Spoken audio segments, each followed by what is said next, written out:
Le présent simple. Le présent simple, à quoi sert-il? Il sert tout d'abord à parler d'une action habituelle ou d'une action répétitive ou de choses toujours vraies, par exemple, l'eau bout à 100 degrés.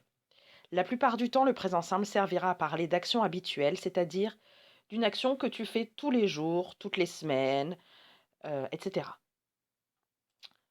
Sa construction, alors à la forme affirmative, avec le verbe play toujours, I play, you play. La petite difficulté arrive avec he, she ou it, et il faudra que tu rajoutes un S à la fin du verbe. He, she, it plays. We play, you play, they play.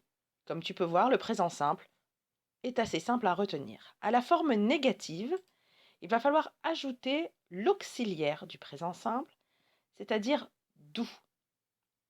Mais comme c'est négatif, tu vas devoir ajouter don't. I don't play. Pour you, you don't play. La petite difficulté sera là aussi sur le he, she et it. Et she, it doesn't play. Et ensuite, we don't play, you don't play, they don't play. Comme tu peux voir, ça reste relativement simple à retenir. Et pour la forme interrogative, tu vas voir, c'est à peu près la même chose. Do I play? Do you play? La difficulté sera là encore sur he, she ou it. Does he, does she, does it play? Et ensuite, do we play? Do you play? Do they play? Alors, il faut apprendre ce tableau par cœur et bien évidemment savoir l'utiliser dans des phrases, dans des petits textes que tu écriras.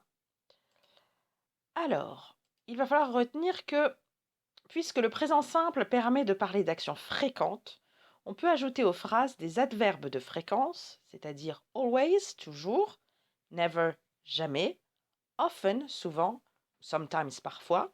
Ces adverbes de fréquence se placent avant le verbe. Tu peux aussi ajouter des compléments de temps, once a, une fois par, once a year, une fois par an, twice a year, deux fois par an, every day, tous les jours. Ces compléments de temps se placent à la fin de la phrase. Maintenant, essaie de faire l'exercice qui t'est distribué.